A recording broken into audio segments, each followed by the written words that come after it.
Have you ever wondered what you're worth? I don't mean in a philosophical self-help kind of way. I mean a literal dollars and cents price tag. What is the cash value of your existence to the people who are supposed to love you unconditionally? I used to think that was a cynical, ugly question. A question that only broken people from broken homes would ever have to ask. I thought my home wasn't broken. It was just strained, stressed, normal, I guess.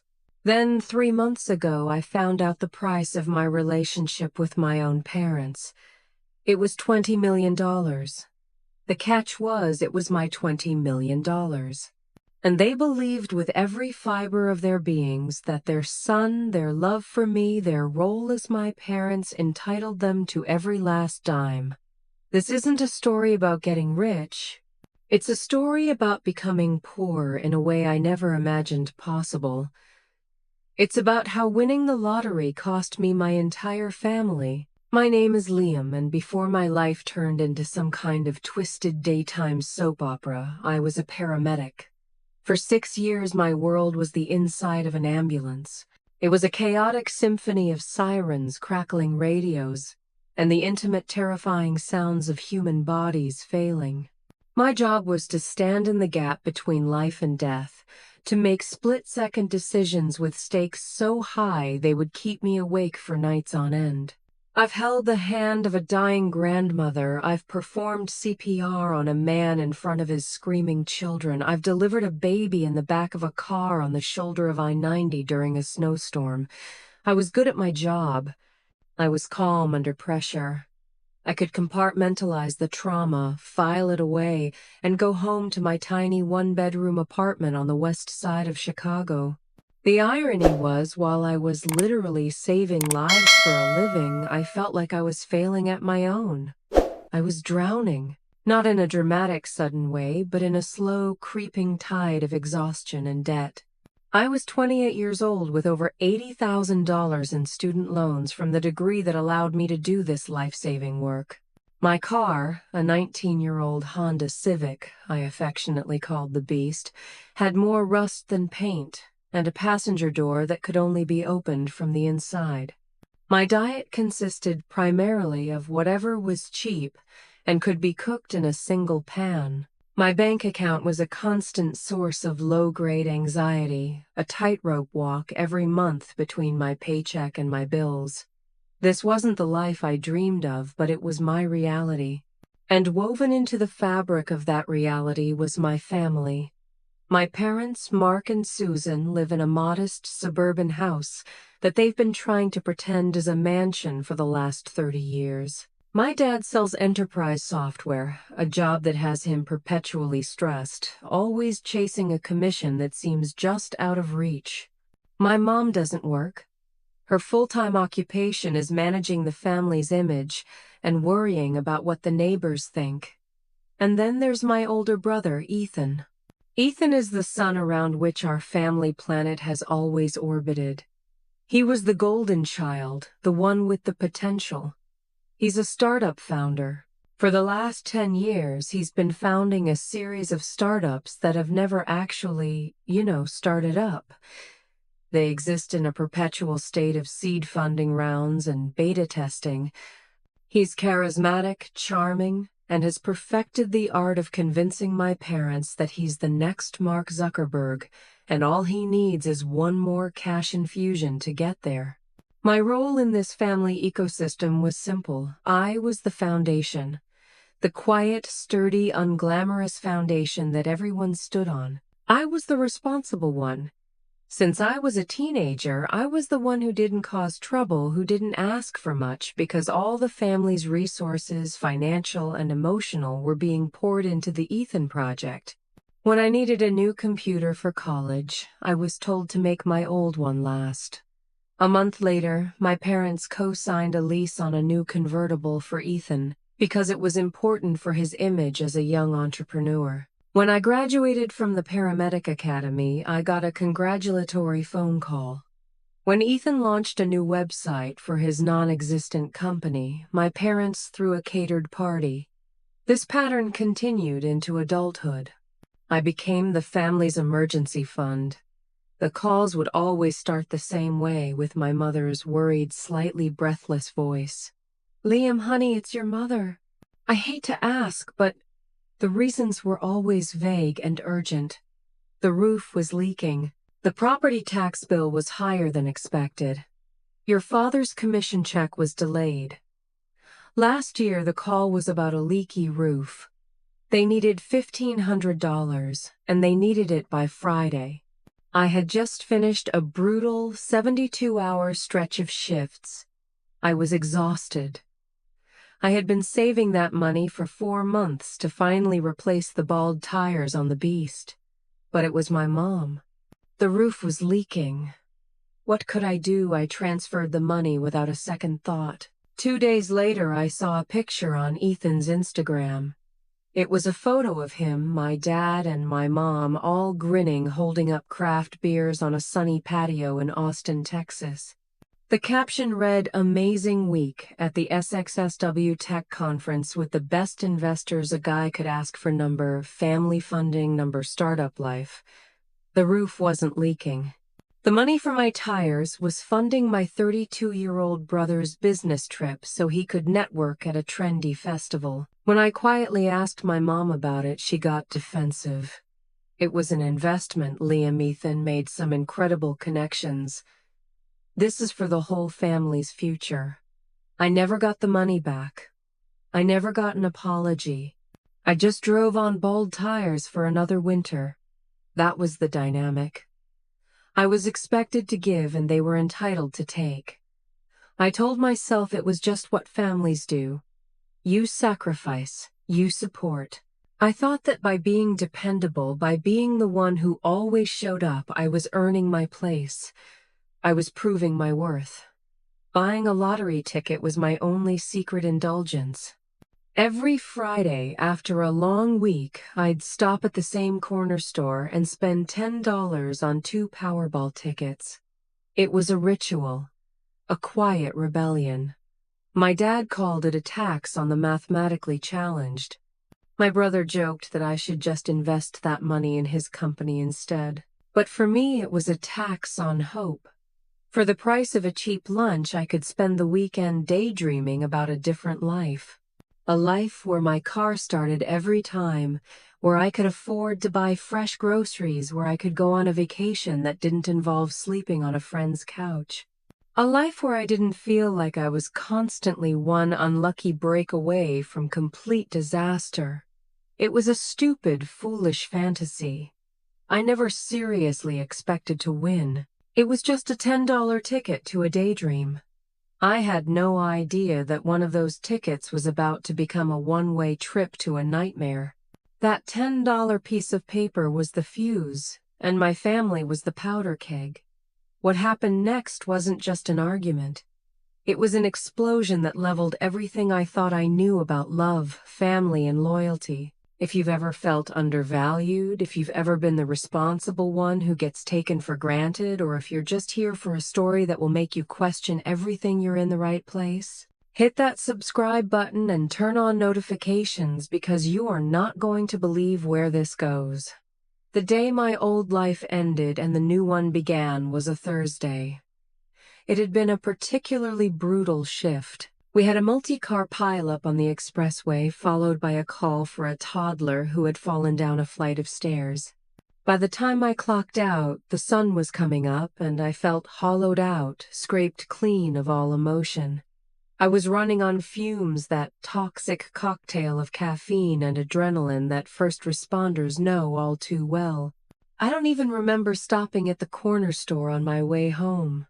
I must have, because when I got back to my apartment and emptied my pockets onto the kitchen counter, there it was, a single folded lottery ticket tucked in with my keys and a handful of loose change. I remember looking at it with a kind of weary disdain. "Tax on hope," I muttered to myself before shoving it into the junk drawer next to the soy sauce packets and old rubber bands. I ate a bowl of cereal for dinner, showered, and fell into a deep, dreamless sleep that felt more like a coma. I didn't think about the ticket again for 2 days. Life went on. I worked another shift, paid some bills online, and tried to fix the perpetually leaking faucet in my bathroom sink. It was Saturday morning. I was sitting at my small kitchen table, nursing a cup of coffee and scrolling through the news on my phone. I saw a small local headline, winning $20 million Powerball tickets sold at West Side Stop and Go. My heart did a little flutter. That was my store, the one I went to every week. Good for them, I thought, a small anonymous pang of jealousy hitting me. I imagined some lucky person, probably one of the neighborhood regulars I saw there all the time, having their life completely transformed. I took a sip of my coffee and almost clicked away, but a flicker of curiosity made me pause. I remembered the ticket in my junk drawer. It felt silly, almost childish to even check. The odds were astronomical. But still, the store was right. The day was right. On a whim, I got up and opened the junk drawer. There it was, looking pathetic and insignificant. I smoothed it out on the table. The numbers were chosen by the machine, a random quick pick. I pulled up the news article again and found the winning numbers. I held my phone next to the ticket, my eyes scanning back and forth. The first number was 4. My ticket had a 4. A small nervous laugh escaped my lips. Okay, one number. That happens all the time. The second number was 15. I looked at my ticket. 15. My breath hitched. Wait. The third number was 22. My ticket had 22. My hand started to shake just a little. This was just a weird coincidence. It had to be. Fourth number, 31. It was there on my ticket. 31. The coffee cup started to rattle in my other hand. I put it down before I spilled it. My heart was no longer fluttering. It was hammering against my ribs like a trapped bird. Fifth number, 47. I scanned the last line on my ticket. 47. My vision started to tunnel. The sounds of the street outside my window faded into a dull roar in my ears. The air in the room felt thick, heavy, impossible to breathe. There was only one number left. The Powerball. The final red number that separated a nice little prize from the jackpot. The winning Powerball was 6. I stared at my ticket. At the end of the line of numbers printed in red ink was a single digit. 6. I didn't scream. I didn't shout. I just sat there frozen, staring at the slip of paper. It felt like the world had tilted on its axis. Nothing made sense. My brain was short-circuiting, refusing to accept the information my eyes were sending it. This doesn't happen. Not to people like me. People like me work 70-hour weeks and drive rusty cars and hope our tires don't blow out on the highway. We don't win $20 million on a random Saturday morning. I must have checked the numbers 50 times. I read them forward, backward. I closed my eyes and recited them from memory, then opened them to check again. They never changed. They were a perfect, impossible match. My first emotion, the very first thing I felt after the initial shockwave passed, was not joy. It was not elation. It was a cold, gut-wrenching, absolute terror. And the face of that terror was my family. My mind didn't flash to a new house or a dream vacation. It flashed to my mother's pleading voice on the phone. It flashed to my father's disappointed stare. It flashed to my brother Ethan clapping me on the shoulder with one hand, while the other was already reaching for my wallet. I could hear the conversations before they even happened. Liam, this is a blessing for the family. We're all in this together, buddy. Think of what we can do with our money. They wouldn't see it as my win. They would see it as their salvation. My good fortune would become the ultimate solution to all their self-inflicted problems, their debt, their obsession with appearances, and their decade-long fruitless investment in my brother's fantasy career. I felt a surge of nausea and ran to the bathroom, splashing cold water on my face. I looked at my reflection in the cheap, cracked mirror. It was the same tired face, the same dark circles under my eyes. But everything was different.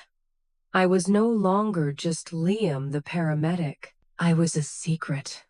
A $20 million secret. And I knew with a certainty that was as solid and real as the winning ticket in my pocket that if my family found out, they would devour me. They would pick me clean, not out of malice, but out of their deep, unshakable sense of entitlement. They wouldn't even think they were doing anything wrong. They would see it as their right. I spent the rest of the weekend in a daze, a prisoner in my own apartment. I didn't answer my phone. I just sat on my couch, the winning ticket safely hidden in a book, and I researched. I typed "what to do when you win the lottery" into my search bar, and my terror intensified. The stories were endless, and they were all cautionary tales. Families torn apart by greed, friendships destroyed, winners who were hounded, scammed, and sued into misery and bankruptcy. One article described sudden wealth as an accelerant, saying it doesn't change who people are, it just makes them more of what they already were. That line hit me hard.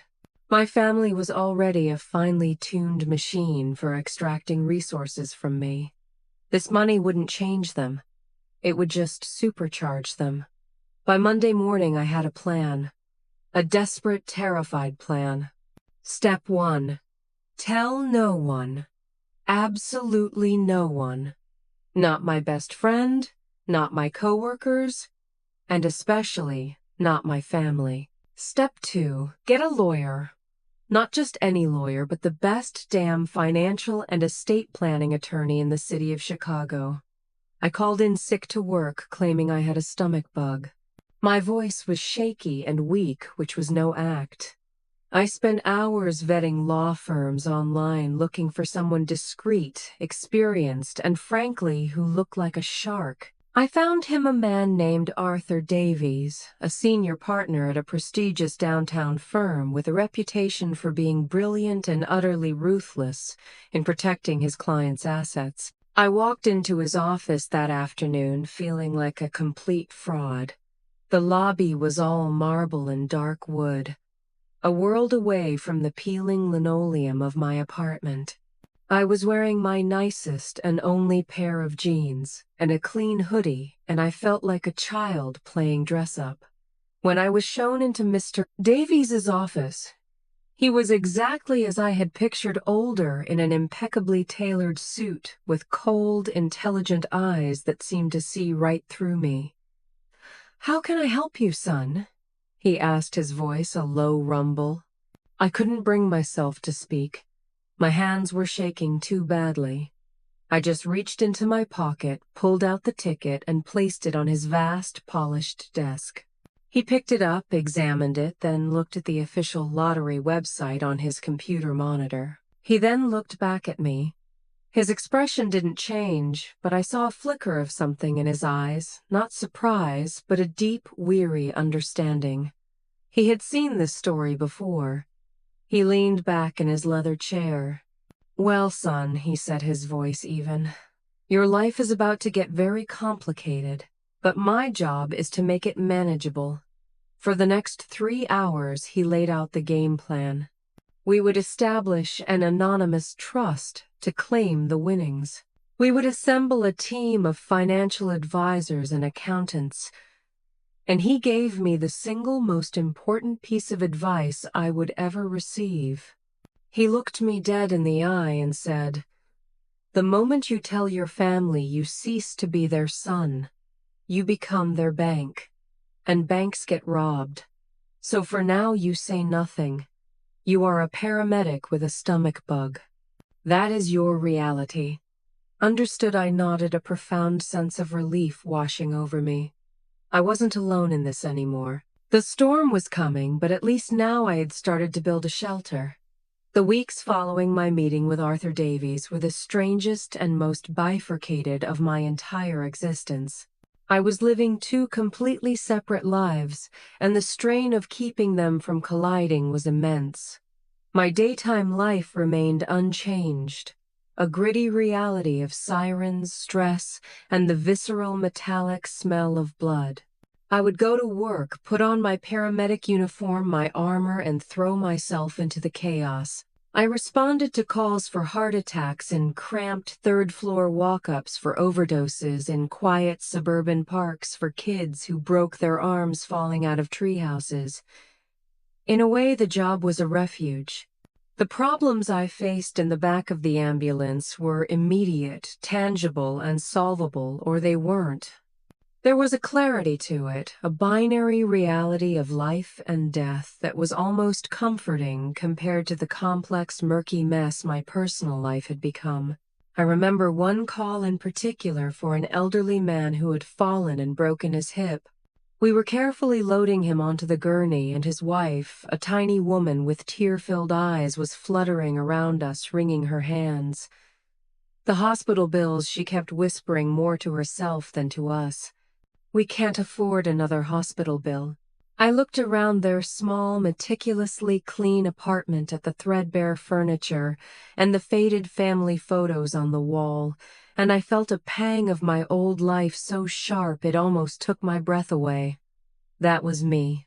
That was my world. The constant gnawing fear of a single unlucky break wiping you out. I wanted to tell her, "Don't worry, I'll take care of it." I had the power to solve her entire life's financial problems with what amounted to pocket change for me now. But I just offered a practiced, gentle smile and said, "Let's just focus on getting him better, ma'am."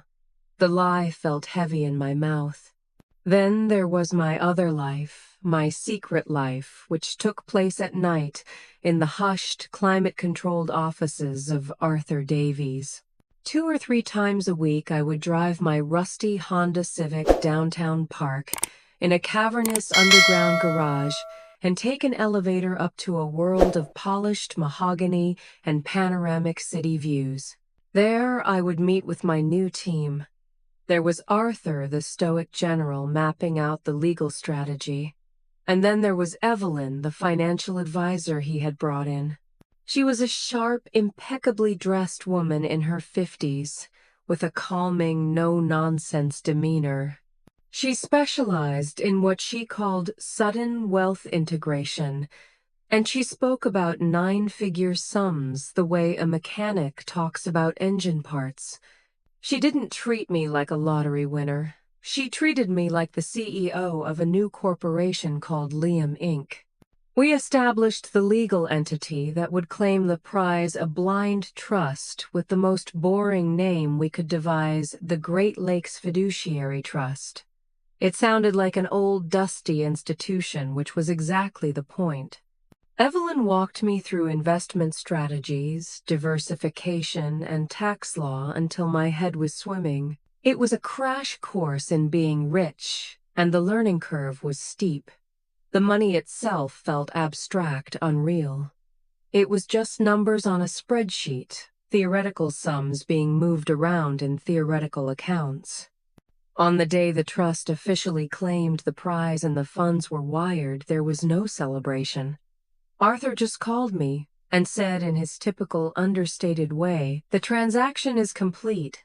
Welcome to your new reality." I hung up the phone, standing in the middle of my cramped apartment, and just laughed. It was a hollow, bewildered sound. My new reality looked exactly like my old one. The secrecy was a physical burden. It was a constant weight on my chest, a knot in my stomach. I found myself becoming paranoid, jumpy. I avoided my friends making up excuses about being tired from work. I couldn't have a normal conversation without the fear that I would slip up, that I would let some clue drop about my new life. The hardest part was the guilt. I saw people struggling every single day. My patients, my neighbors, even strangers on the street, and I knew I had the power to help them, but I couldn't. Not yet. Any sudden act of charity would raise a red flag. I had to maintain my cover as Liam the broke paramedic. This meant my life was still governed by the limitations of my old income. I still ate cheap pasta for dinner, still worried about the price of gas, still drove my rattling death trap of a car. It was a bizarre form of self-imposed method acting, and it was emotionally exhausting. The first test, the first crack in my carefully constructed wall, came about a month after I claimed the money. It came as I knew it would, in the form of a phone call from my mother. Her name flashed on the screen, and my body reacted before my mind did. My heart rate spiked, my palms grew damp. I took a deep breath and answered, pitching my voice to sound tired as if I had just woken up. "Hey, Mom." "What's up, Liam, honey?" she began, her voice already laced with a carefully measured dose of anxiety. "I am so sorry to bother you at work, but it's an emergency." It was never work. I was on my day off. She knew my schedule. It was a small, deliberate lie to amplify the urgency. "What kind of emergency?" I asked, my stomach tightening. "It's Ethan," she said, and of course it was Ethan.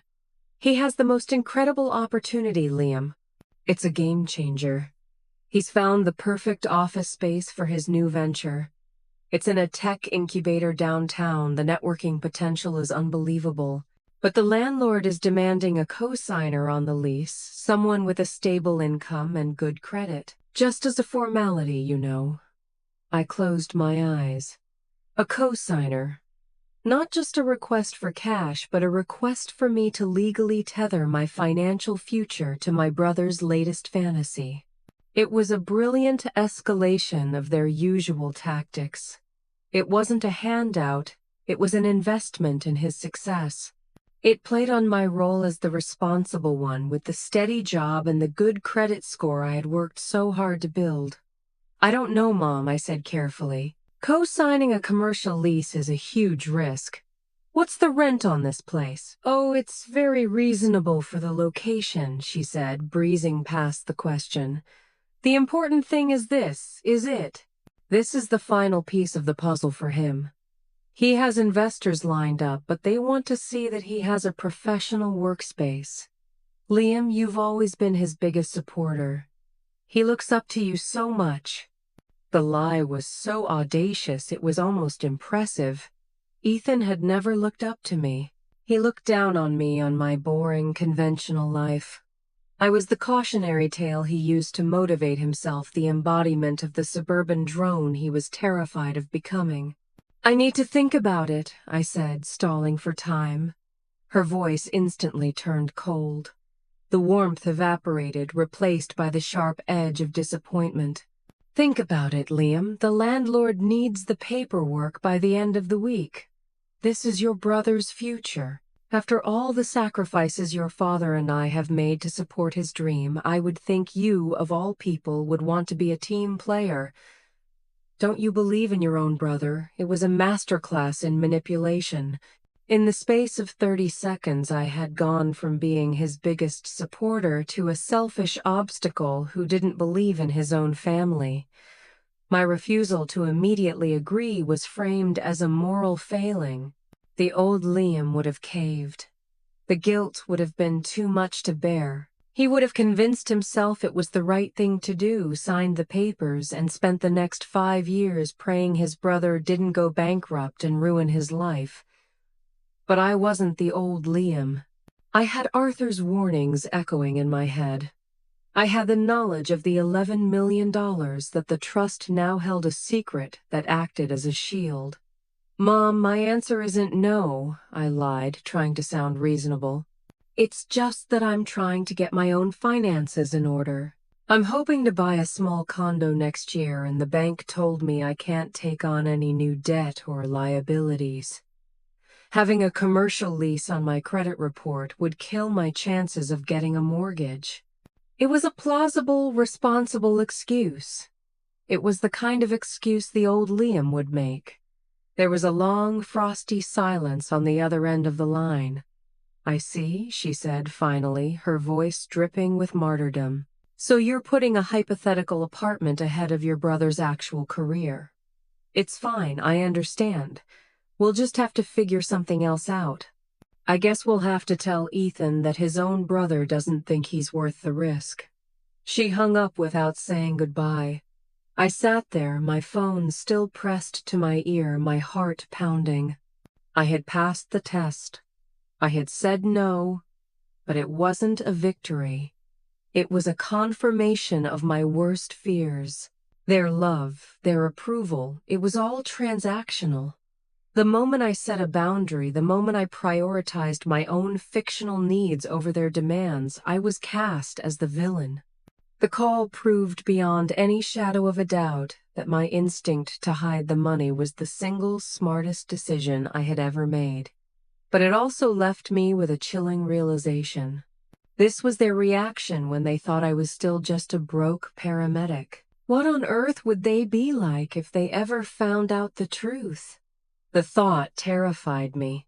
I felt like I was standing on the shore watching the tide go out, knowing that a tsunami was on its way. The aftermath of what I privately dubbed Leasegate was a period of cold, suffocating silence. My mother, a master of the passive-aggressive freeze-out, simply stopped communicating with me. My texts with simple questions like "How's Dad?" would be left on read. My father, in turn, began leaving clipped one-sentence voicemails that were purely logistical. "Your aunt's birthday is on the 12th. Send a card." There was no warmth, no conversation, just the bare minimum of familial obligation. Ethan, unsurprisingly, vanished completely. The silence was, in a strange way, a relief. It was a respite from the constant low-grade anxiety of waiting for the next emergency, the next demand. But it was also deeply unsettling. My family, for all its flaws, had been a constant presence in my life. To have that presence replaced by a void was disorienting. I was an island, and the waters around me were growing colder. This silent war of attrition went on for nearly 2 months. During that time, my new life continued to take shape in the shadows. I had finalized the investment strategy with Evelyn. The $20 million, now closer to $12 million after the lump sum tax hit, was no longer just a number. It was a complex living portfolio of stocks, bonds, and real estate holdings, all managed under the anonymous shield of the trust. It was earning interest, growing a silent, powerful engine humming along beneath the surface of my mundane existence. I started to allow myself small, secret luxuries. I bought a new pair of running shoes without having a panic attack at the register. I ordered a pizza with extra toppings. I even replaced my ancient, sputtering microwave. Each small act felt like a thrilling, terrifying rebellion. Yet the guilt was a constant companion. Every dollar I spent on myself felt like a betrayal of the lie I was living. The breaking point, the event that forced the issue, was my mother's 60th birthday. It was a major milestone, an event I couldn't ignore without formally declaring myself an outcast. My mother had been planning it for a year. It was to be held at a fancy suburban country club, a venue far beyond their normal means, which I now suspected was being funded by a new line of credit they'd taken out in anticipation of Ethan's imminent and imaginary success. To decline the invitation would be a declaration of war. To attend meant walking straight into the lion's den. I spent weeks agonizing over it. A part of me, the logical, self-preservationist part that listened to Arthur, knew I should stay away. But another, more foolish part of me, the part that still yearned for the family, I wished I had saw it as an opportunity. The guilt of the secret was eating me alive. The double life was unsustainable. I started to entertain a dangerous fantasy. What if I told them? What if I used this occasion, this celebration of my mother, to reveal the truth, and in one grand gesture fix everything I imagined it all so clearly? I would pay off their mortgage as a birthday gift. I would write Ethan a check to properly fund his company, freeing them from the burden of his financial needs. I would show them that I wasn't the selfish monster they thought I was. I thought that maybe, just maybe, the reality of the money would be so overwhelming, so transformative, that it would shock our broken dynamic back into a healthy alignment.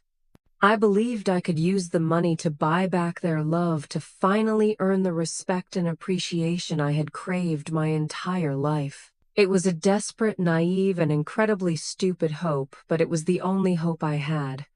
I called Arthur and told him what I was planning to do. He was silent for a long time on the other end of the line. When he finally spoke, his voice was heavy. "Liam," he said, "I have had dozens of clients in your exact position. I have seen this scenario play out time and time again. I can advise you as your lawyer, but I can't make this decision for you. All I can tell you is this: once you open that door, you can never ever close it again. Be absolutely certain you're prepared for what's on the other side." I told him I was. I lied. The night of the party, I felt like I was walking to my own execution. I had bought my mom an expensive, but not ridiculously so, necklace, a gift that the old Liam could have plausibly afforded if he'd saved for months. When I walked into the ballroom at the country club, it was like stepping onto a stage set. Everyone was dressed up, smiling, laughing. My parents greeted me with a strained, performative warmth for the benefit of their friends. "Liam, we were so worried you wouldn't make it," my mother said, kissing the air next to my cheek. My brother gave me a curt nod from across the room, a look of cool indifference on his face. The tension was a palpable thing, a third guest at our table. I endured 2 hours of small talk of my parents' friends, asking me about the exciting life of a paramedic, of watching my father hold court, pretending to be a man of wealth and status. Finally, after the cake was cut, I knew it was time. I asked my parents and Ethan if I could speak to them privately for a moment. We stepped out of the ballroom into a small, empty library off the main hall. The sounds of the party faded behind the heavy oak door. The three of them stood there looking at me with a mixture of suspicion and impatience. My father was the first to speak. "What is it, Liam? Your mother is trying to enjoy her party." My heart was hammering. My hands were slick with sweat. I took a deep breath. "First, Mom, happy birthday. I love you." I handed her the gift box. Then I looked at all of them. "I need to tell you something. The reason I couldn't co-sign the lease for Ethan, the reason I've been so distant, is because my life has become incredibly complicated over the last few months." I reached into my jacket pocket and pulled out a single piece of paper. It was a certified bank statement for the trust's primary account. I had blacked out the name of the trust, but the balance at the bottom of the page was clear, stark, and undeniable. It read $12, 14732.8.54. I handed the paper to my father. "A couple of months ago," I said, my voice barely a whisper, "I bought a lottery ticket. And I won." The silence in the room was absolute. They stared at the piece of paper, then at me, then back at the paper. I watched their faces cycle through a series of emotions with breathtaking speed, utter confusion, then dawning comprehension, then a wide-eyed, slack-jawed shock that seemed to stop time itself. My mother's hand went to her throat. My father's face went pale. Ethan just stared, his mouth hanging open.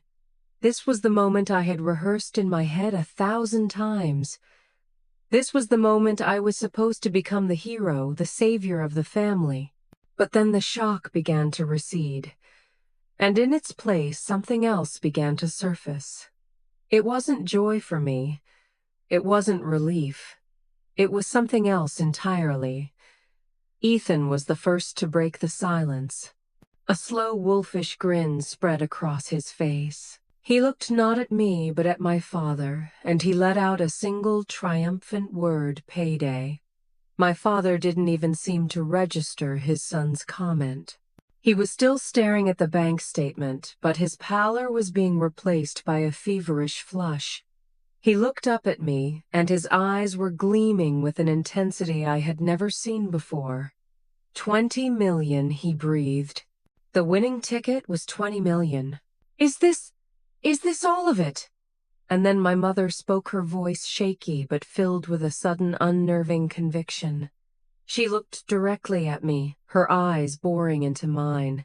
Liam, she said, her voice trembling with the weight of her own dawning realization. We're saved. You saved us. They weren't talking to me. They were talking about me, around me. I was no longer a person in the room. I was a concept, a solution, a walking bank vault. In their eyes, I had ceased to be their son. I had become an event. The event that would finally give them the life they felt they deserved. My foolish, desperate fantasy of a tearful, happy reunion dissolved into a cold, horrifying reality. I hadn't saved my family. I had just fed them to the wolves. And as I looked at the hungry, avaricious light in their eyes, I realized with a gut-wrenching certainty they were the wolves. The air in that small, wood-paneled library grew thick and heavy, charged with the raw, unspoken energy of 3 lifetimes, of resentment, desire, and entitlement suddenly finding a single tangible focus. My father's question, is this all of it, hung between us, grotesque in its immediacy. He wasn't asking as a curious parent. He was asking as an auditor, a man already calculating assets and liabilities. Ethan's triumphant payday echoed in my ears, a crass, joyful pronouncement of a victory he had done nothing to earn. But it was my mother's words that truly shattered the last vestiges of my naive hope. We're saved. You saved us. She said you saved us, but what I heard was your money saved us. I had been demoted from a son to a function. My entire identity, my 6 years of running into burning buildings and restarting stopped hearts had been rendered meaningless. My greatest act, my most profound contribution to the family was not my character or my compassion, but the sheer dumb luck of buying the right piece of paper on the right day. I felt a dizzying sense of detachment, as if I were floating above the scene watching a play unfold. I wanted to help, I stammered, trying desperately to reclaim the script I had written in my head. Mom, for your birthday, I want to pay off the mortgage. I want to give you and Dad a fresh start, no more debt. My mother's eyes filled with tears, but they weren't the tears of gratitude I had envisioned. They were tears of overwhelming, almost manic relief, the tears of someone who had just been pulled from a ledge. Oh, Liam, she sobbed, rushing forward to hug me. The embrace felt strange, cloying. It wasn't the warm, comforting hug of a mother. It was the desperate clutch of a drowning person. We knew you were a good boy. We always knew it. My father, however, was not moved by the display. He was already in business mode. He put the bank statement down on a small table with a reverence usually reserved for a holy text. Paying off the mortgage is a good start, Liam, he said, his voice taking on a new, disturbingly avuncular tone, as if he were a seasoned CEO mentoring a promising new intern. But we need to be smart about this. This is generational wealth. We can't just squander it on trinkets. Ethan, now fully recovered from his initial shock, stepped forward, his eyes gleaming with entrepreneurial fervor. Dad's right. Liam, this is the seed capital I've been dreaming of. We're not talking about some dinky little office space anymore. We're talking about a real launch. We can hire a proper development team, launch a massive marketing campaign. We can finally compete with the big boys. Our company can finally take off. The possessive pronouns were flying fast and thick. We need to be smart. our company. They had absorbed my fortune into the collective we so quickly, so seamlessly. It was as if my individual existence had been a mere formality, a temporary holding pattern until the family's assets could be properly consolidated. They were already spending the money divvying up my future in a quiet book-lined room while the sounds of my mother's birthday party filtered through the door. "Wait, hold on," I said, pulling away from my mother's embrace. "I said I want to help. I didn't say I was going to hand everything over. This is still my money." The atmosphere in the room shifted instantly. The brief, feverish celebration came to a halt. My father's paternal smile tightened at the edges. My mother's tears stopped as if on command. Ethan's enthusiastic grin faltered. I had deviated from their script.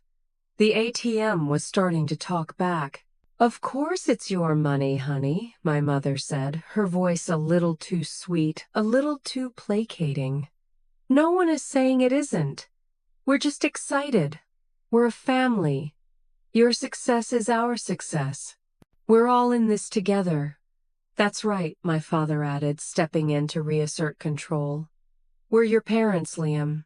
It's our job to guide you. A young man with this kind of money. You're vulnerable. People will try to take advantage of you. You need experienced hands to manage this. We can set up a family trust. I'll be the executor, of course, with Ethan. We'll make sure the money is protected and grows for the benefit of everyone. A family trust, with him and Ethan in charge." The sheer breathtaking arrogance of the suggestion left me speechless. They weren't just asking for a piece of the pie. They were demanding the entire bakery along with the keys and the deed to the land. They saw my windfall not as my fortune, but as their retirement plan, their get-out-of-debt-free card, and the unlimited venture capital fund for their golden boy son. My own future, my own dreams, the ones I had whispered to myself on lonely nights after brutal shifts, were not even a consideration. I was simply the custodian of the family fortune, and my term was apparently over.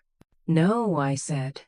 The word was quiet, but it landed in the center of the room like a grenade. "That's not going to happen." My father's face hardened.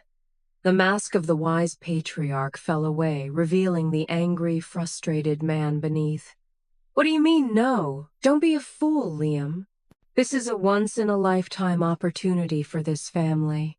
This is the payoff for all our years of hard work and sacrifice." "Your hard work?" I asked, a surge of long-suppressed anger finally breaking through my shock. What about my hard work? What about the 60-hour weeks, the missed holidays, the years I spent cleaning up other people's blood and vomit while I was drowning in student loan debt? Where were the family sacrifices when I was driving on bald tires so you could fund Ethan's trip to a tech conference? The accusation hung in the air, ugly and undeniable. My mother flinched. Ethan had the decency to look away, a faint flush of shame creeping up his neck. "That was an investment in the family's future," my father shot back, his voice rising. "No, it was an investment in his future," I retorted, jabbing a finger towards Ethan. "Just like it's always been. I've spent my entire life on the sidelines being the responsible one, the dependable foundation that you all stood on while you reached for the stars. I accepted that role, but I am not going to be the foundation for the rest of my life. This money is my chance to finally build something for myself." "That is the most selfish thing I have ever heard," my mother whispered, her face a mask of wounded horror. "After everything we've done for you." Ethan, seeing his dream of a billion-dollar startup slipping away, finally found his voice. "You're being an idiot, Liam. You don't know the first thing about money like this. You're a paramedic. You're going to blow it all in a year." "Dad's right. Putting it in a trust, letting us manage it, is the only responsible thing to do. It protects you from yourself." The condescension, the casual dismissal of my intelligence and competence was the final straw. They saw me as a simple-minded child who had stumbled upon a treasure he was too stupid to manage. "Get this through your heads," I said, my voice low and shaking with rage. "This is not a family asset. It is not our money. It is my money. I will pay off your mortgage, Mom. That is my birthday gift.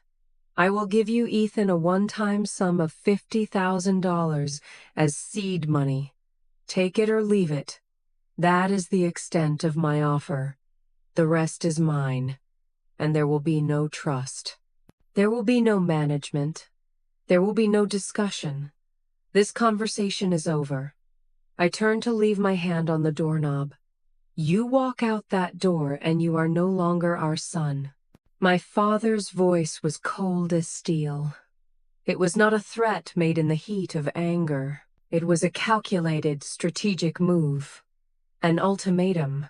It was the nuclear option, the final, desperate play of a tyrant who was losing control. I paused, my back to them, my heart breaking. This was it. The moment of truth. My entire life I had been terrified of this exact moment. The moment of their ultimate disapproval of being cast out. But as I stood there, I realized something. They had cast me out a long time ago. I had just never been willing to admit it. I turned the knob, opened the door, and walked out into the noise of the party, leaving the three of them standing in the silent, suffocating ruin of the family I thought I knew. Stepping back into the ballroom was a surreal, out-of-body experience. The air was thick with the scent of perfume and catered food. A swing band was playing a cheerful, upbeat tune. People were laughing, clinking glasses, completely oblivious to the emotional carnage that had just unfolded in the room next door. I felt like a ghost, an invisible man moving through a world that was no longer mine. I saw my aunt smile and wave at me from across the room. I just nodded, unable to summon the energy for a real smile. My face felt like a cheap plastic mask. My father's ultimatum echoed in my head, a chilling, repetitive loop. "You are no longer our son." It was the emotional equivalent of a shiv to the ribs, swift, silent, and devastating. I needed to get out. I mumbled a few quick goodbyes to relatives, claiming I had an early shift the next morning, a lie that felt comfortingly familiar in its mundanity. No one seemed to notice my distress. To them, I was just Liam, the quiet paramedic, slipping out early as usual. The drive home was a blur.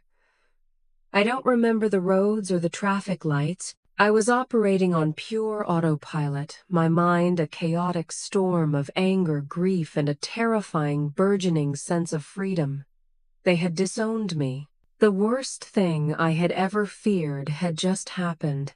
And yet, the world hadn't ended. The sky hadn't fallen. I was still breathing. When I got back to my apartment, the silence was deafening. This small, cramped space had always been my sanctuary, the only place where I could shut out the world. Now it felt like a prison cell. I paced back and forth from the kitchenette to the living room window, a caged animal. The rage came first. A hot, white-hot fury at their audacity, their entitlement, their sheer unadulterated greed. How dare they, after a lifetime of taking, of bleeding me dry emotionally and financially in 1,000 small ways, how dare they try to claim this one thing that was unequivocally mine? How dare they place a price tag on their love and then have the gall to act as if I were the one being unreasonable for refusing to pay it? Then came the grief. A deep, gut-wrenching sorrow that felt like a physical weight on my chest. It wasn't grief for the family I had just lost in that library. It was grief for the family I had never truly had. I was mourning a fantasy. The fantasy of parents who would be proud of me not for what I had, but for who I was. The fantasy of a brother who would see me as an equal, a friend, not as a competitor or a resource. I cried. Not the loud, cathartic sobs of a dramatic movie, but the silent, choked tears of a man who has just realized he has been alone his entire life. The phone rang around midnight. It was my mother. I almost didn't answer, but some morbid curiosity, some need to see how they would play this next move made me pick it up. "Liam," she said, her voice, a strained, tearful whisper. "Your father. He didn't mean it. He's just upset. We're all in shock. You have to understand. This is a lot to process." It was the first volley in their new campaign, Operation Gaslight. The ultimatum hadn't worked, so now they would pretend it never happened. It was just a misunderstanding, a product of shock and high emotions. "He seemed pretty clear, Mom," I said, my voice flat, devoid of emotion. "He's just trying to protect you," she insisted, her voice rising with practiced hysteria.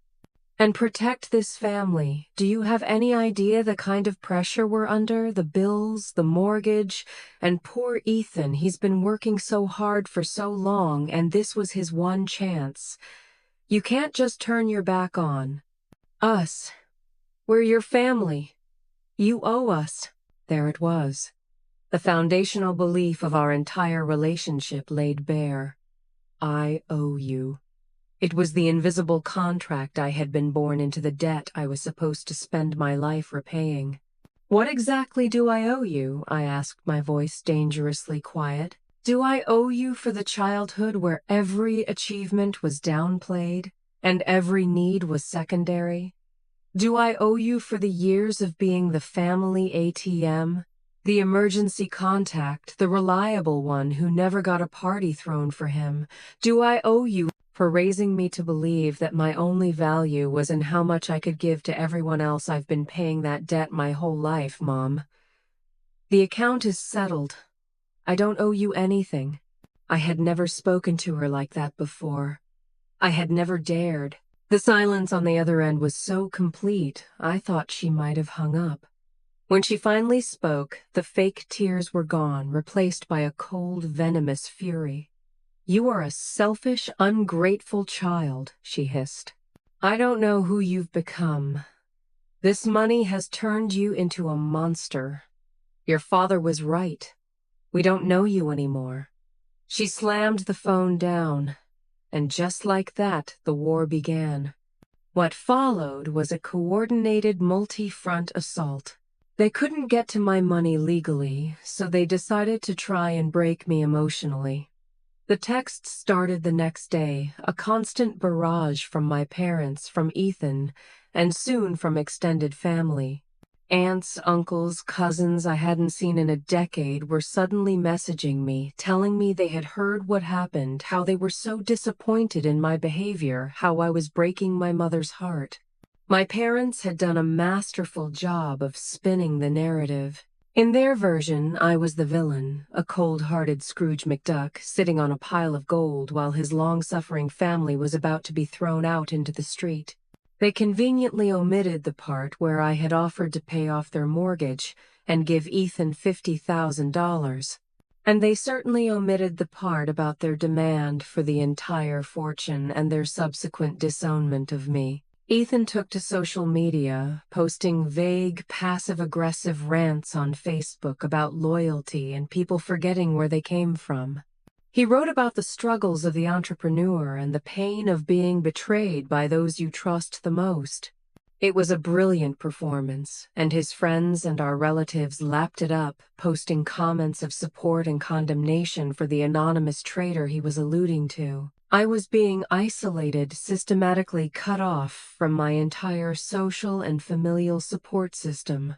They were trying to make me feel so alone, so universally condemned, that I would crawl back to them begging for forgiveness, checkbook in hand. For a few days it almost worked. The weight of the condemnation was crushing. I started to doubt myself.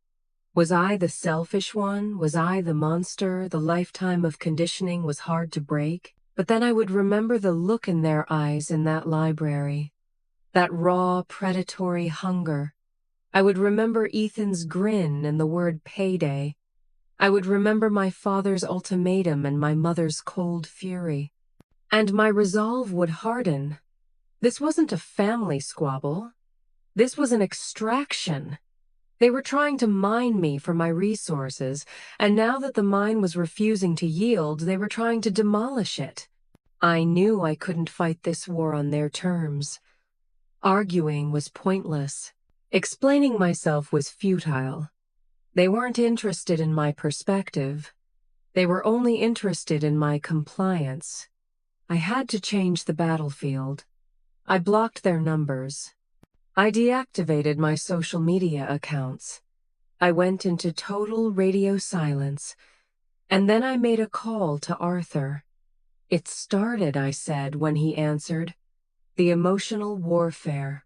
"I expected as much," he said, his voice calm and steady, a lighthouse in my storm. "Hold the line, Liam. Don't engage. And in the meantime, we move on to the next phase of the plan. It's time to start making your old life disappear." Arthur's words. "It's time to start making your old life disappear" became my mantra. It was a declaration that I was no longer on the defensive. I wasn't just reacting to their attacks. I was proactively dismantling the person they thought they could control. The first step was the most liberating and the most terrifying. I walked into my station chief's office and gave my 2 weeks' notice. Chief Miller was a gruff, old-school paramedic who had seen it all. He looked at me over the top of his reading glasses, his expression one of pure bewilderment. "You're quitting, Liam. You're one of the best medics I've got." "Where are you going?" I gave him the cover story Arthur and I had concocted. "I've been accepted into a physician assistant program," I said. "It's an accelerated course in a different state. It's an opportunity I can't pass up." It was a plausible lie, a step up the medical career ladder that made perfect sense. He shook my hand, wished me luck, and just like that, 6 years of my life, my entire professional identity was scheduled for termination. Working those last 2 weeks was a strange, bittersweet experience.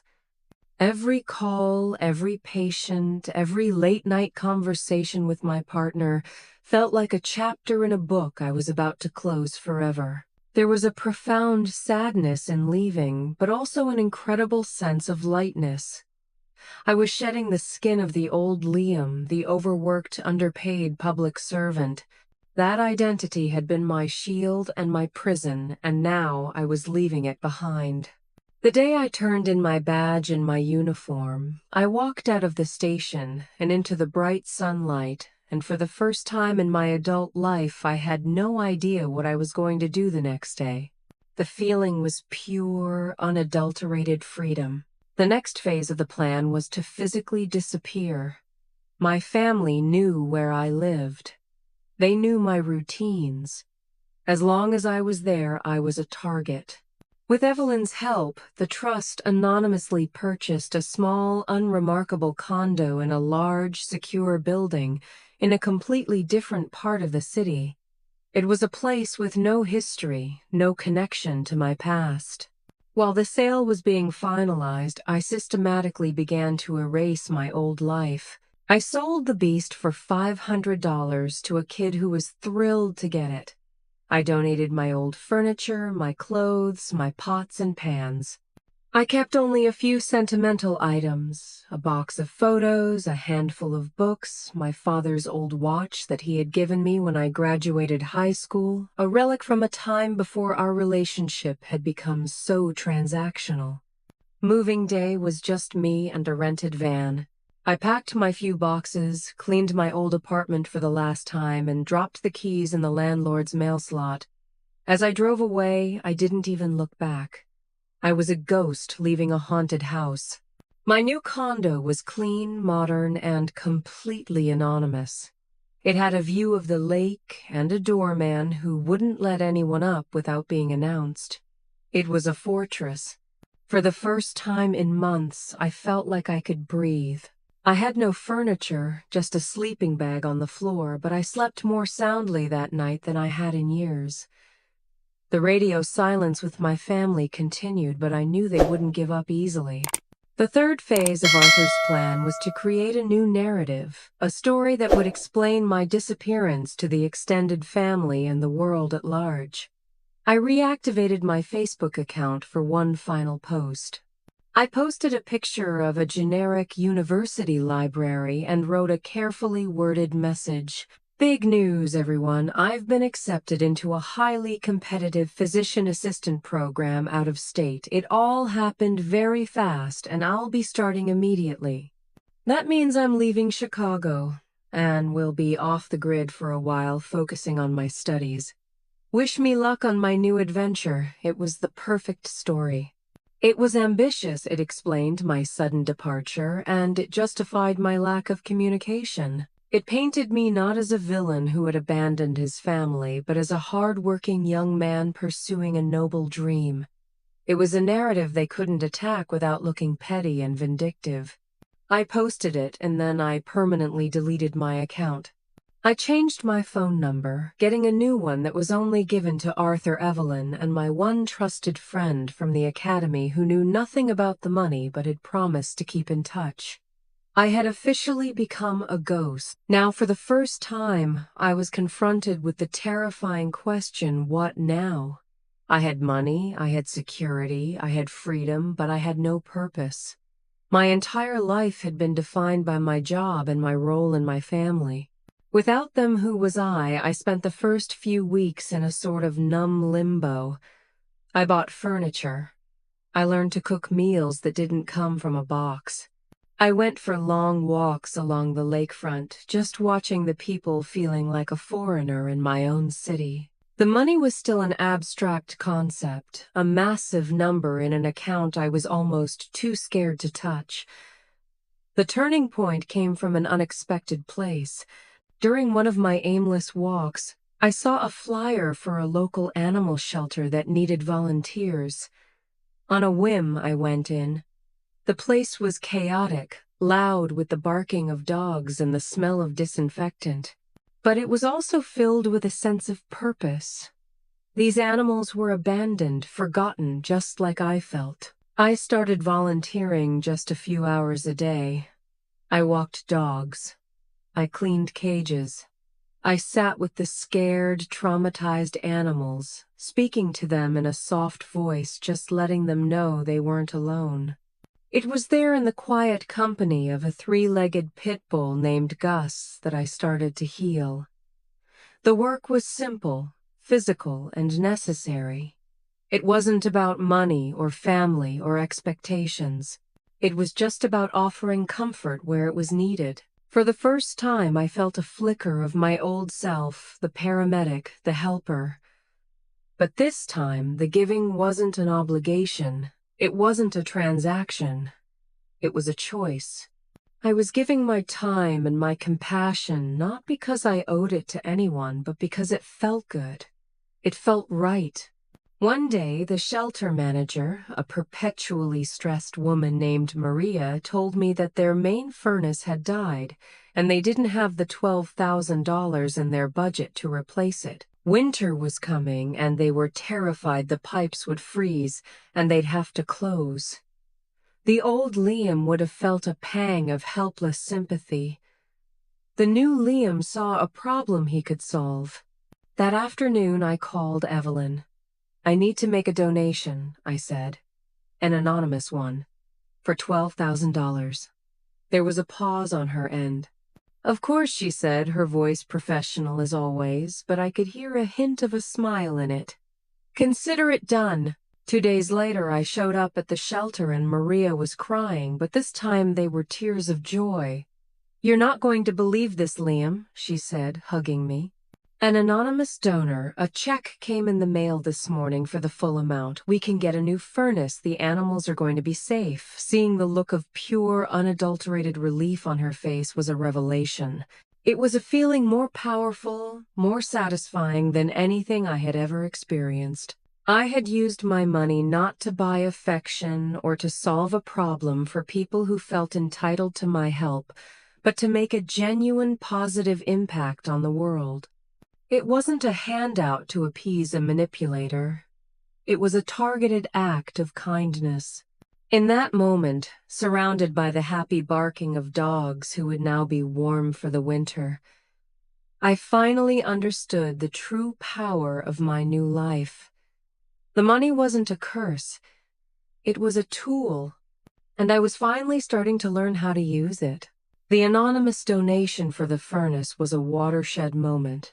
It was the first time I had deployed my wealth, and the experience was intoxicating, not because of the power it gave me, but because of the positive change it created. It was like discovering a new superpower. I had spent my entire career as a paramedic applying bandages to the gaping wounds of society. Now I realized I had the capacity to do more. I could practice a kind of preventative medicine addressing the systemic problems that led to the emergencies in the first place. My work at the animal shelter had given me a new sense of purpose, and the donation had shown me how I could amplify that purpose 1,000-fold. I started to look for other opportunities. I was still Liam, the quiet volunteer who cleaned cages, but at night I became a clandestine philanthropist. I would read local news stories looking for the people who had fallen through the cracks. A single mother whose wheelchair-accessible van had been stolen. I had the trust anonymously buy her a new one. A community center in a low-income neighborhood whose after-school program was about to be shut down due to budget cuts. I had the trust anonymously fund it for the next 5 years. A music teacher at an inner-city school who was paying for her students' instruments out of her own pocket. I had the trust anonymously deliver an entire orchestra's worth of new instruments to the school. With each act, Arthur and Evelyn helped me create layers of separation, ensuring the donations were untraceable back to me. It was a thrilling secret game. I was a financial vigilante operating from the shadows. The joy I derived from it was pure and profound. It wasn't about the recognition. In fact, the anonymity was the most important part. It ensured that the act was clean, untainted by ego or the expectation of gratitude. This was a form of giving that was the complete opposite of my relationship with my family. It was selfless, targeted, and came with no strings attached. As months turned into a year, a new version of myself began to emerge. I was no longer the haunted, anxious man who had first walked into Arthur's office. I was calmer, more confident. I had a routine.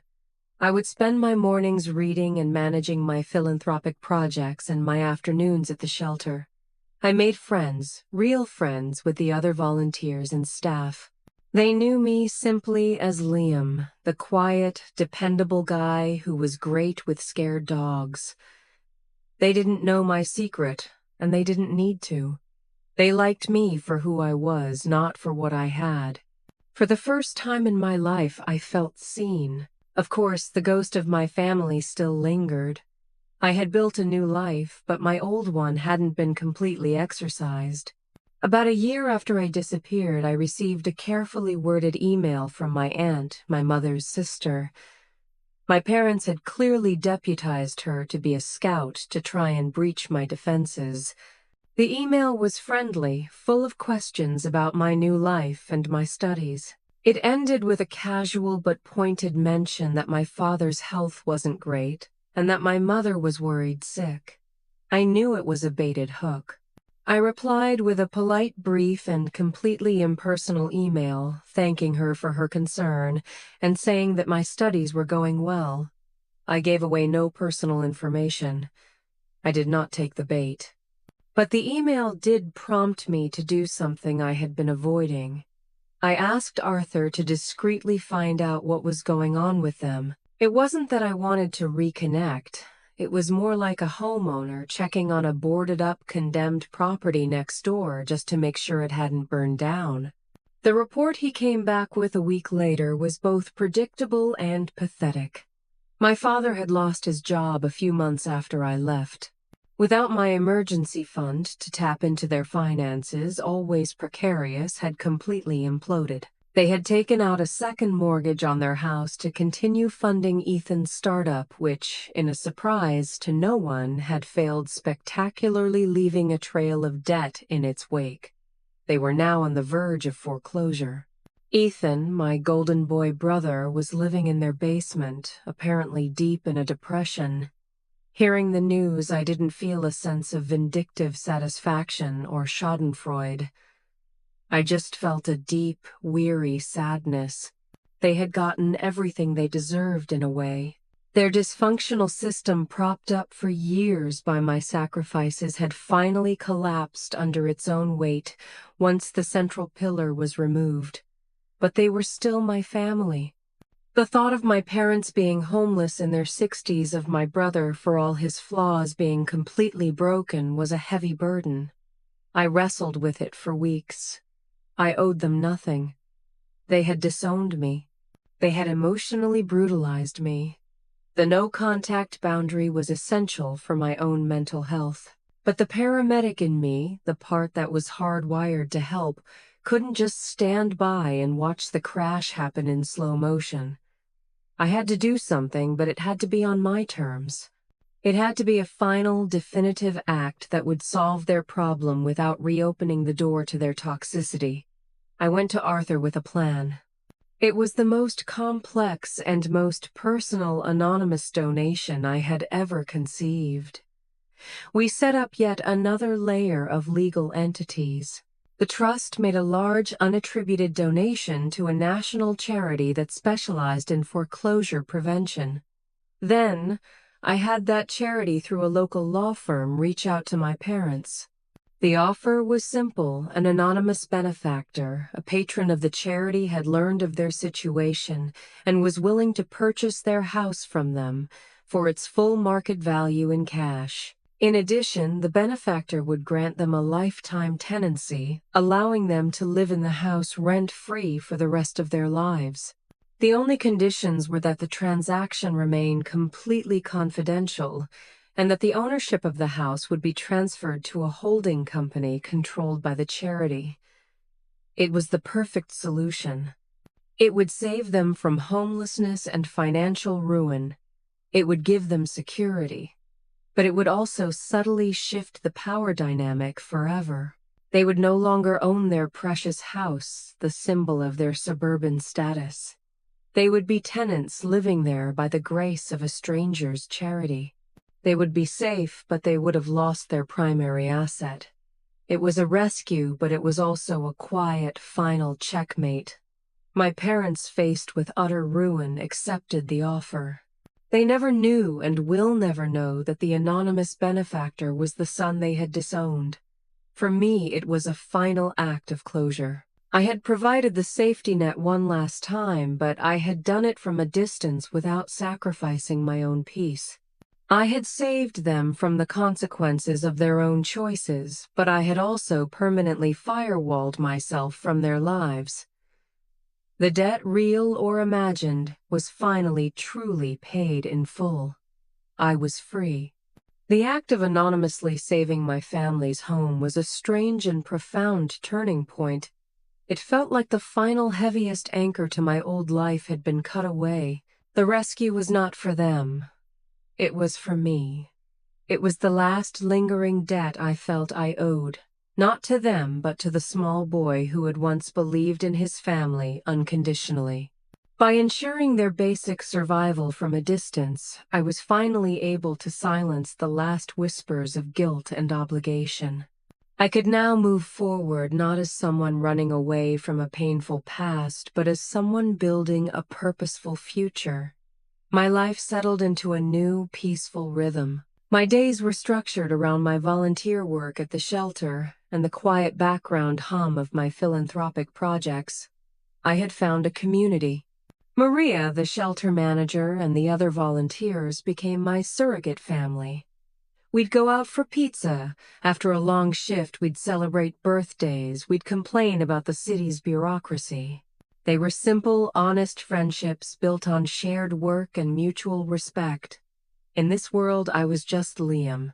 My wealth was an invisible, irrelevant fact, like my blood type or my shoe size. It didn't define me. And because of that, for the first time, I felt truly rich. I began to travel to see the world I had only ever read about. But I didn't travel like a typical millionaire. I didn't stay at five-star resorts or fly first class. I bought a sturdy backpack and a plane ticket to Southeast Asia. I spent 6 months living out of hostels, riding on crowded buses, and eating street food. I trekked through the jungles of Vietnam, volunteered at an elephant sanctuary in Thailand, and spent a month meditating at a silent retreat in a remote monastery in Nepal. The experience was transformative. It stripped away all the noise of my old life and my new wealth. When you're sleeping in a $10 a night bunk bed, your net worth is meaningless. Your value is in your character, your resilience, your ability to connect with the people around you. I met people from all walks of life, people who had next to nothing in terms of material possessions, but who were filled with a profound sense of joy and community. It was a powerful lesson in what it truly means to be wealthy. When I returned to Chicago, I was a different man. The last traces of anger and bitterness towards my parents had been replaced by a kind of detached pity. I saw them now not as monsters, but as deeply flawed, insecure people trapped in a prison of their own, making a prison of pride, entitlement, and keeping up appearances. My journey had given me a perspective I never could have found in a lawyer's office or a bank statement. I realized that my lottery win hadn't just given me money. It had given me the world, and it had given me myself. With this new clarity, I knew I needed to do more. My anonymous scattered donations were good, but they were inefficient. I wanted to build something real, something lasting. I went back to Arthur and Evelyn with a new idea. I wanted to use a significant portion of my fortune to start a formal foundation. It wouldn't be named after me. It would be an anonymous entity dedicated to a single focused mission, providing support for second-chance individuals, people who, through no fault of their own, found themselves needing to start over. This included victims of domestic abuse fleeing their homes, individuals aging out of the foster care system with no support, and non-violent offenders trying to reintegrate into society after prison. They were the invisible people, the ones society often discards. They were people who, like me, had found their old lives collapsing and needed a bridge to a new one. The idea excited me in a way nothing had before. It was a culmination of everything I had been through. It was a way to alchemize the pain of my past into a positive force for others. We spent the next year building the infrastructure. We hired a small expert team to run the day-to-day operations. We established partnerships with grassroots organizations already doing the work on the ground. I wasn't the public face of the foundation. I was the silent chairman of the board, guiding its mission from behind the scenes. The foundation, which we named the Phoenix Project, was my life's work. It was my answer to the cynical question that had started my journey. What are you worth? My worth wasn't $12 million. My worth was in the number of lives I could help rebuild, the number of second chances I could help create. It was a legacy that my family, in their obsession with their own false legacy, could never have imagined. There was one last thread from my past that needed to be tied. My best friend from the paramedic academy, a guy named David, was the only person from my old life with my new number. We had kept in touch sporadically. He knew I had gone back to school, but that was all. He called me one day, and I knew from his voice something was wrong. His wife, who had been in remission from cancer for 5 years, had relapsed. The prognosis was not good, and their insurance company was refusing to cover a promising new experimental treatment. They were facing a mountain of medical debt with little hope. I listened to him, my heart aching as he described his fear and his helplessness. This was not a stranger. This was my friend. The rules I had made for myself, the strict anonymity, the firewall between my past and present, suddenly seemed selfish and inadequate. After the call, I sat in silence for a long time. Then I called Arthur. "I'm telling him," I said. "I have to." Arthur didn't argue. He simply said, "Be careful." I invited David to my condo. When he walked in, he just stopped and stared his eyes, taking in the view of the lake, the modern furniture, a world away from the life he knew I used to live. "The PA program pays really well, I guess," he said with a weak, confused smile. "I didn't go back to school, Dave," I said gently. "Come sit down. I have a story to tell you." And I told him everything. The lottery, the family, the secret, the foundation. When I was finished, he just sat there shaking his head in disbelief. He didn't see me as a bank. He didn't see me as a resource. He just saw his friend, and for the first time he understood the immense burden I had been carrying alone. There were tears in his eyes. "Liam," he whispered, "after all that, I can't believe you're still standing." "I'm not just standing," I said. "I'm finally living.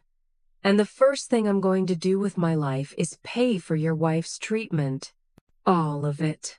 And you're not going to argue with me." This time the giving wasn't anonymous. It was personal. It was an investment in a friend, in a family. It was everything my own family thought they were entitled to, but it was being given freely out of love and loyalty to someone who had earned my trust. It was the final definitive act of building my new family, a family chosen not by blood but by character. It's been 5 years now since I bought that lottery ticket. My life today is a universe away from the one I once knew. David's wife, Sarah, responded to the treatment. It was a long, brutal fight, but today she is cancer-free. They know my secret, and they are the family I chose.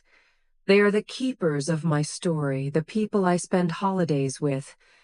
Their children call me Uncle Liam. Their home is my home.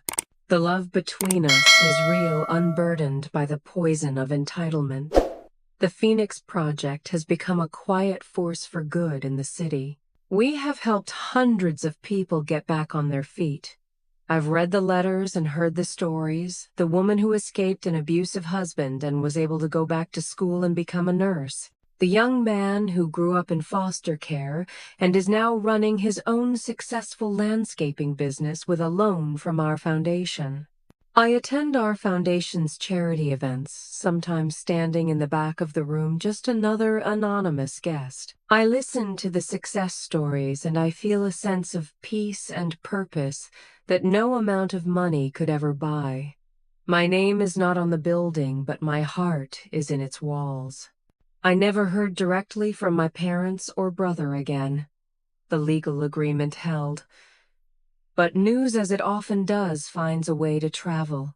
A few years ago, my aunt passed away, and at the reading of her will, a distant cousin I hadn't spoken to in years saw me. I was there to pay my respects quietly. This cousin, unaware of the deep rift, cornered me. He told me in a hushed, gossipy tone about the tragedy of my family. He told me that my parents still lived in their house but were reclusive and bitter, always complaining about their ungrateful son who had run off and abandoned them.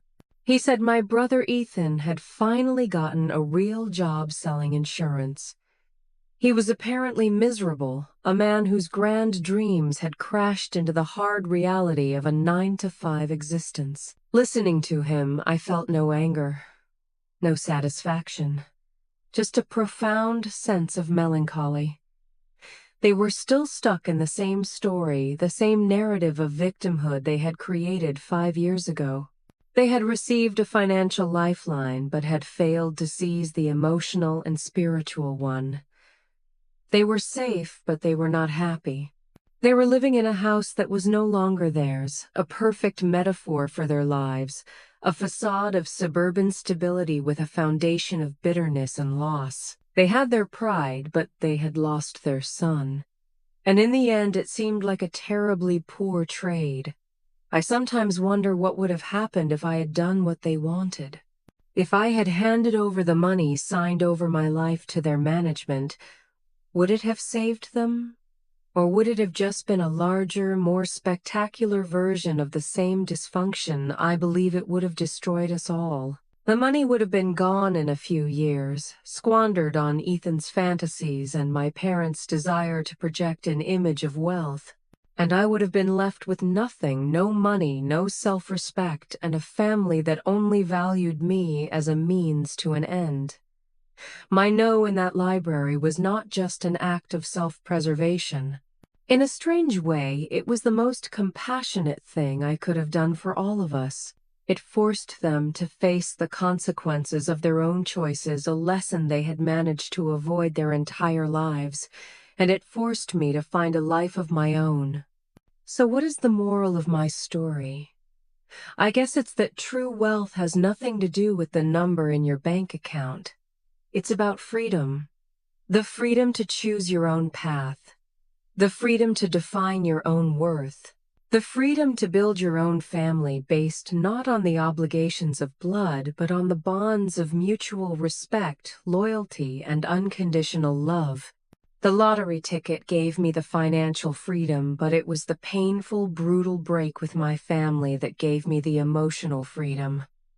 One without the other would have been meaningless. I still work at the animal shelter. I'm there every Tuesday and Thursday. Gus, the three-legged pit bull, passed away a few years ago, but I adopted a little terrier mix named Scamp who is currently sleeping at my feet. The people there still just know me as Liam. I'm just the guy who was good with the scared dogs, and I wouldn't have it any other way. My life isn't loud or flashy. It's quiet.